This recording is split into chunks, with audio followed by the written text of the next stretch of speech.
y ya estamos en el mes de abril. Mira cómo pasan los días volando. El título para la lección de esta semana es Por siglos perpetuos. Tú sabes que el tema de todo el trimestre es la promesa, el pacto que Dios hizo con el ser humano después que el ser humano se metió en problemas por causa del pecado. Lo primero que tenemos que entender es ¿qué es el pecado? Porque la mayoría de nosotros tiene el concepto de que pecado es hacer esto, pecado es hacer lo otro, pecado es no hacer esto, no hacer aquello. Quiere decir, nosotros entendemos el pecado solamente en función de lo que hacemos o de lo que no hacemos, de lo que pensamos o sentimos o de lo que no sentimos o no pensamos. Pero eso también es pecado, porque Juan dice que el pecado es la transgresión de la ley, o sea, la desobediencia a las instrucciones divinas. Eso finalmente es el pecado. Pero en primer lugar, básicamente el pecado es rebeldía, el pecado es separación de Dios, porque ya estudiamos en las lecciones anteriores que Dios nos creó para vivir con nosotros, con el ser humano, la más linda experiencia de comunión, de amor con Él. Dios no nos creó como robots programados para obedecer, como máquinas. Dios nos creó para vivir con nosotros la más linda experiencia de amor. Infelizmente, Adán y Eva se separaron de Dios. Decidieron escoger su propio camino y ese camino era camino de muerte. Y al alejarse de Dios, lógicamente se metieron en problemas porque Dios era la fuente de la vida. Dios es la propia paz. Dios es la fuente del amor y la fuente de las bendiciones. Cuando el ser humano se separa de Dios, pues ahí se mete en problemas, porque en lugar de vida encuentra muerte. En lugar de paz encuentra guerra, encuentra problemas, dificultades. En lugar de bendiciones encuentra maldiciones. Ahora, no es que Dios te castiga porque te has ido de Él, no, sino que tú solo te has metido al territorio del enemigo. Y el enemigo, cuando entras a su territorio, te esclaviza. Y su objetivo es destruirte por completo. Pero entonces, cuando Adán y Eva se metieron en problemas, pues apareció Dios. Y les dijo, hijos, ustedes se han metido en dificultades. Ustedes lo han arruinado todo. Entonces yo voy a hacer un pacto con ustedes. Y ese pacto involucra 3 cosas. No te olvides de eso. En cualquier de los pactos que vamos a estudiar durante el trimestre, no te olvides de esas 3 cosas. El pacto de Dios consiste en 3 cosas. Primero, ¿cuál es la parte de Dios? Dios dice, yo voy a resolver tu problema del pecado. Yo te voy a ayudar. ¿Cuál es tu parte? Tú vas a andar en mis caminos, vas a seguir mis instrucciones, vas a prestar atención a mis consejos. Esa es la segunda parte, la parte del hombre. Y todo esto, ahí viene la tercera parte, es por gracia, es gratis. Tú no pagas nada, tú no mereces nada. Tú simplemente lo recibes todo por gracia. Ahora puedes preguntarte, pero cuando el ser humano sigue las instrucciones divinas, ¿no está haciendo algo? No, porque hasta eso, el hacer y el querer es por la voluntad de Dios. El caminar en las instrucciones divinas después de la entrada del pecado es resultado de lo que Dios hace en ti. Él implanta la nueva naturaleza en ti. Él te da la asistencia permanente de su Santo Espíritu para que tú aprendas a caminar con Dios. Entonces, empezamos la lección de esta semana hablando del pecado. Miren lo que sucedió. Voy a leer Génesis capítulo 5, versículos 1 y 3. Este es el libro de las generaciones de Adán. El día en que creó Dios al hombre, a semejanza de Dios lo hizo. Y vivió Adán 130 años y engendró un hijo a su semejanza, conforme a su imagen, y llamó su nombre Set. Tal vez el lector apresurado no se da cuenta de lo que está embutido en este texto. Cuando Dios creó a Adán, Adán fue creado a imagen y semejanza de Dios. Perfecto, reflejando el carácter de Dios. Pero cuando Adán engendró a Set, lo engendró a su imagen y semejanza, o sea, con el carácter ya distorcido, distorsionado, con tendencias horribles al pecado. Dios lo creó a Adán perfecto, a Eva. Ellos se separaron de Dios, comenzaron a arruinarse, a deteriorarse. La imagen de Dios se comenzó a deformar en ellos. Y cuando Adán engendra un hijo, ya ese hijo viene no más a semejanza de Dios, sino a semejanza del hombre. Y el ser humano se va degenerando, es como una fruta. Tú compras una banana bonita, medio verduzca todavía, pero si pasa un día, se vuelve amarilla, pasa otro día, más amarilla, pasa otro día, comienza a mosquearse, comienza a negrearse, y en poco tiempo ya está podrida. Así fue con el ser humano.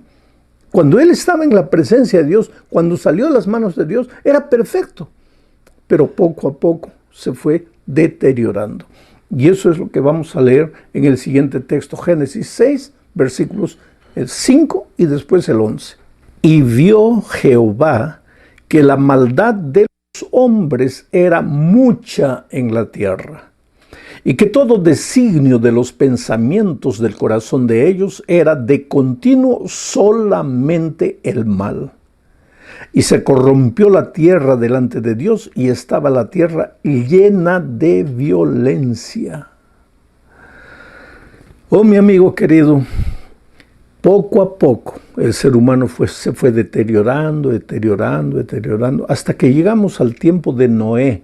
Este texto que acabo de leer ya está hablando de los comienzos de la experiencia de Noé. ¿Qué dice? Toda la humanidad estaba deteriorada. El pensamiento solo era para el mal. Los sentimientos corrompidos. La escala de valores y de virtudes, todas de cabeza para abajo. Al mal le llamaban bien. Al bien le llamaban mal. Quiere decir, todo malogrado. Era la cultura del mal y consecuentemente la violencia, la cultura del mal, del egoísmo, del orgullo, del desamor y de la violencia. Los hombres se mataban unos con otros.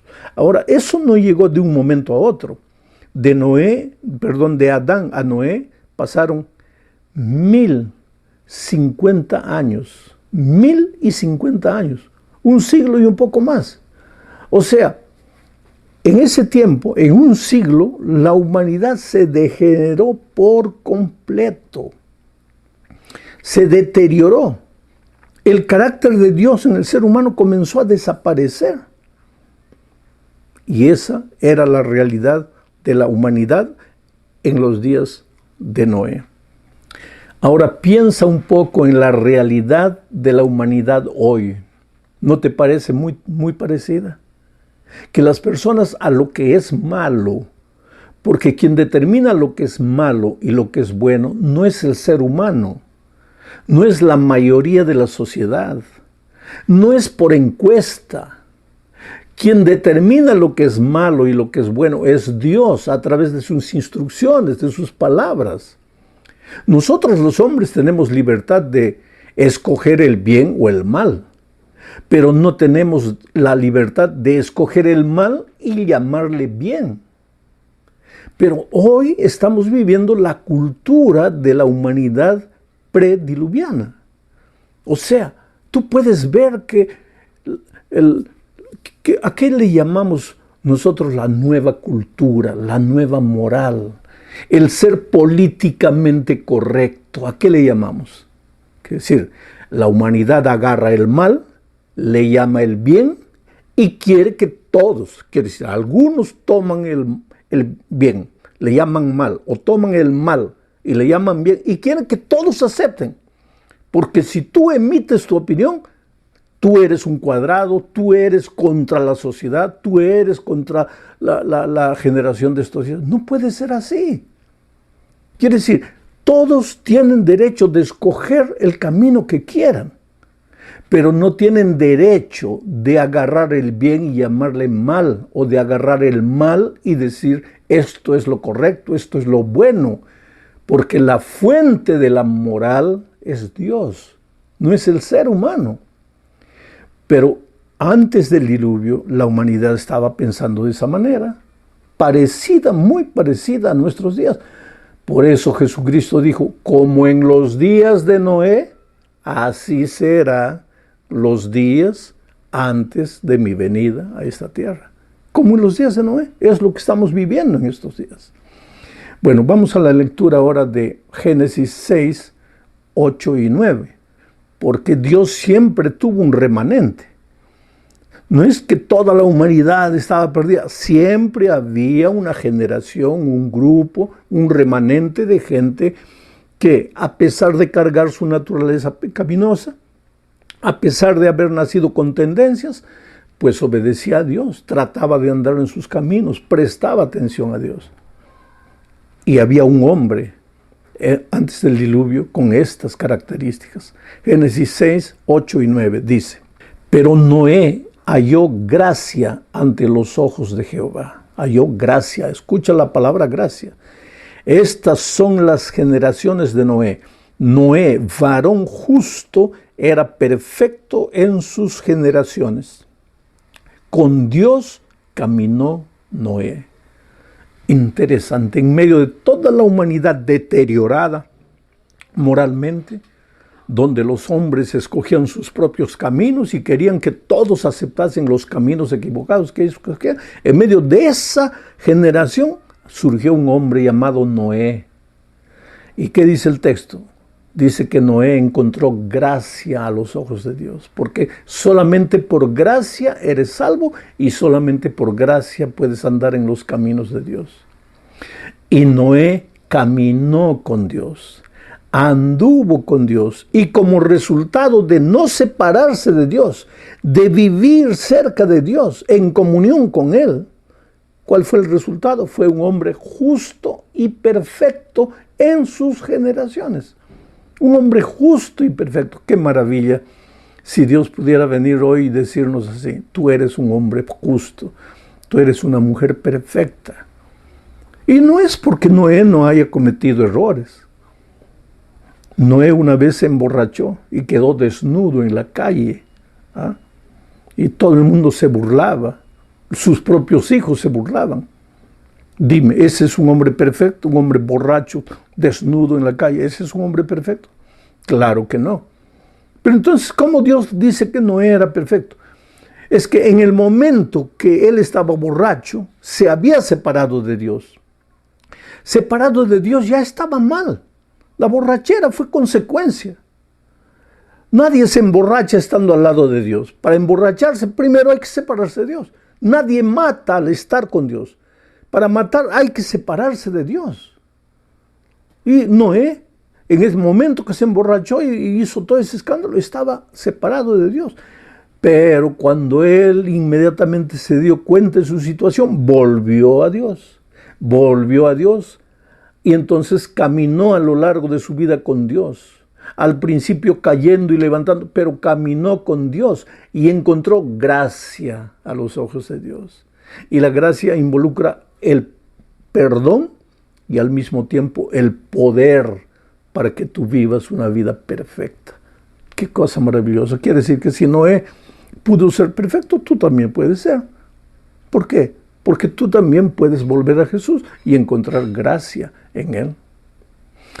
Bueno, Dios hizo un pacto con Noé antes del diluvio. El diluvio iba a destruir toda aquella generación. ¿Por qué? El diluvio iba a destruir toda aquella generación. Ahora, ¿por qué? Yo no voy a filosofar en este momento contigo.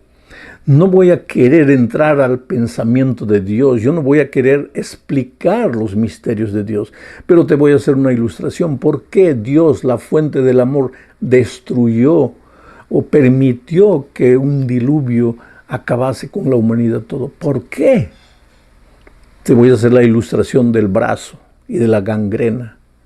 Si estás con gangrena y vas al médico, dime, ¿el médico quiere matarte o quiere salvarte? ¿Cuál es la función del médico? En estos días de pandemia, yo veo médicos llorando, enfermeros, enfermeras llorando, porque no pueden hacer más, porque no pueden curar, porque no pueden sanar a las personas que están muriendo.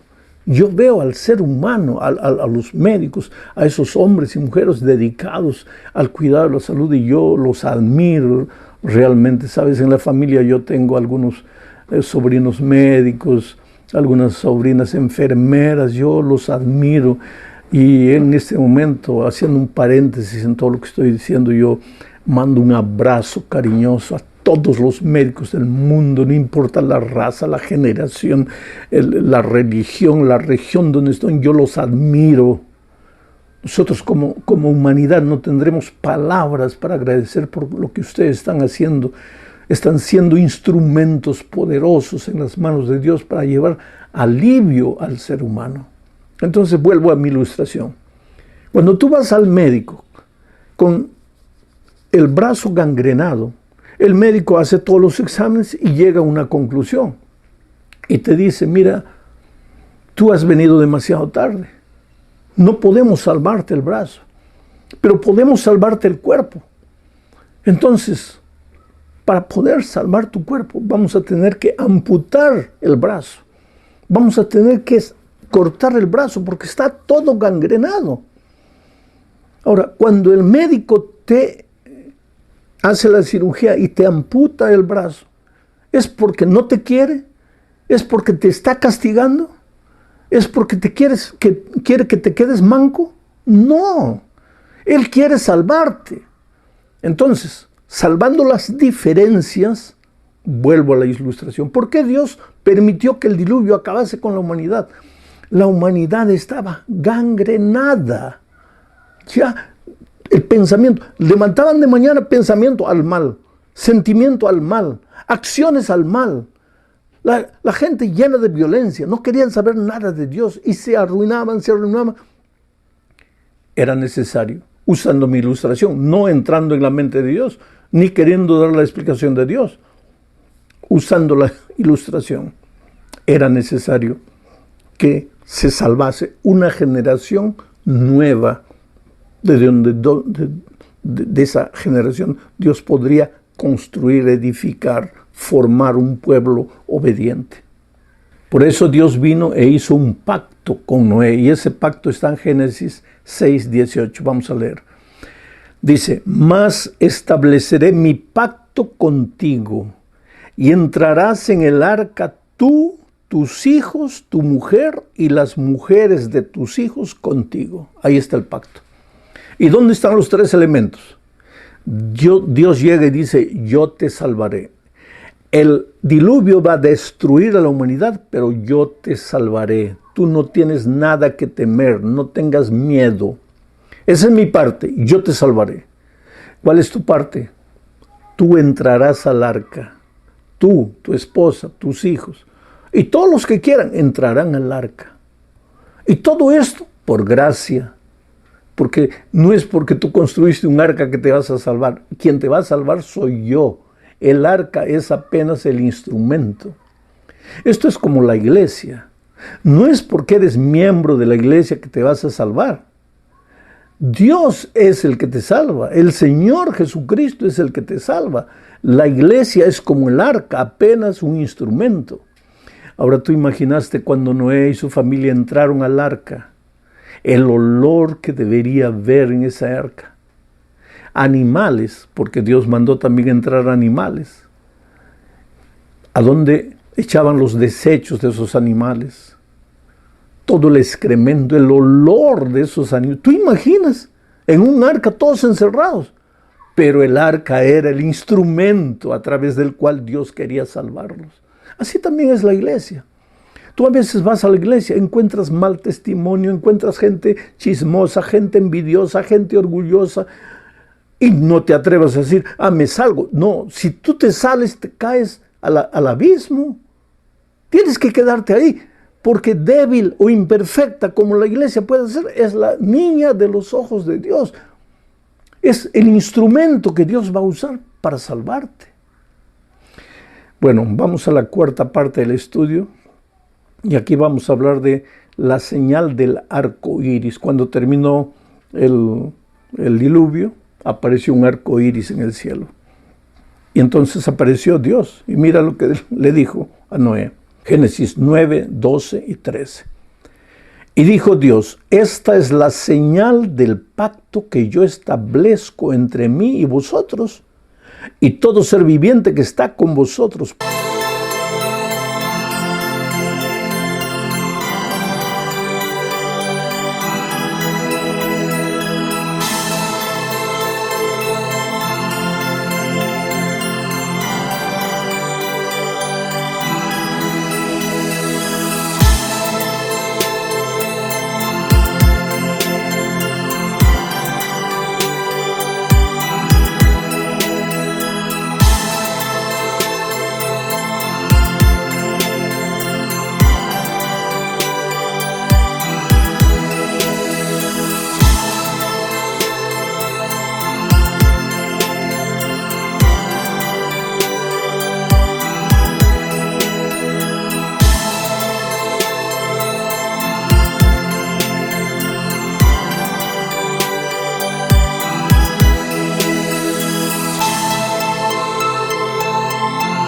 Por siglos perpetuos, o sea, el pacto no es pasajero, es el mismo pacto eterno de Dios con la criatura, con el ser creado. ¿Y cuál es el signo? Mi arco he puesto en las nubes, el cual será por señal del pacto entre mí y la tierra. Interesante, cada vez que tú miras un arco iris, lo primero que piensas, qué prisma bonito, porque la lluvia con el sol. Y claro que hay una explicación científica para el fenómeno del arco iris. Pero el arco iris, querido, el arco iris, el primer arco iris de la historia apareció después del diluvio. Dios le mostró a Noé y a sus hijos el arco y les dijo: ahí está la señal de mi pacto, de que nunca más voy a destruir la tierra con agua. Por eso, aunque llueva, aunque haya una inundación, aunque un barrio entero sea llevado, no te asustes. La tierra, la humanidad, no será más destruida con agua. Un sector, una región, tal vez por circunstancias, pero la tierra no, porque Dios hizo un pacto. Bueno, llegamos al fin de este estudio hablando de un remanente. Dios siempre tuvo un remanente. Génesis 7:23 dice: así fue destruido todo ser que vivía sobre la tierra, sobre la faz de la tierra, desde el hombre hasta la bestia, los reptiles y las aves del cielo, y fueron raídos de la tierra, y quedó solamente Noé y los que con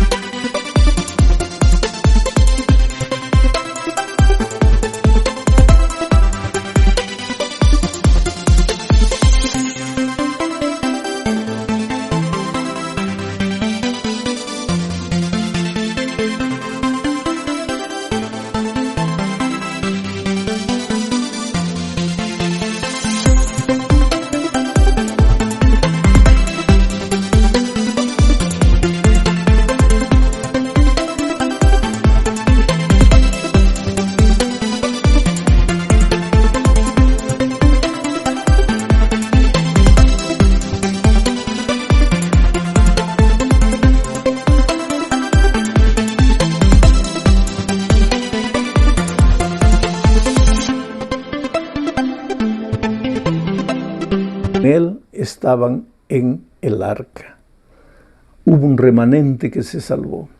Y ese remanente no es solo en aquellos días, porque si tú vas a Apocalipsis verás que Dios en nuestros días también tiene un remanente de hijos que, vuelvo a repetir, aunque humanos, aunque con tendencias, aunque con su naturaleza pecaminosa, aunque cayendo y levantando, son un remanente de hijos que intentan caminar en los caminos de Dios, humildes y que prestan atención a las instrucciones divinas. Leo Apocalipsis 12, 17. Entonces el dragón se llenó de ira contra la mujer y se fue a hacer guerra contra el resto de la descendencia de ella. ¿Y quiénes son ellos? Los que guardan los mandamientos de Dios y tienen el testimonio de Jesucristo. Interesante. Dios en nuestros días tiene un remanente. La humanidad toda puede estar deteriorada, pero Dios tiene un remanente. Tienes que pedirle a Dios que te ayude a formar parte de ese remanente, a ser humilde,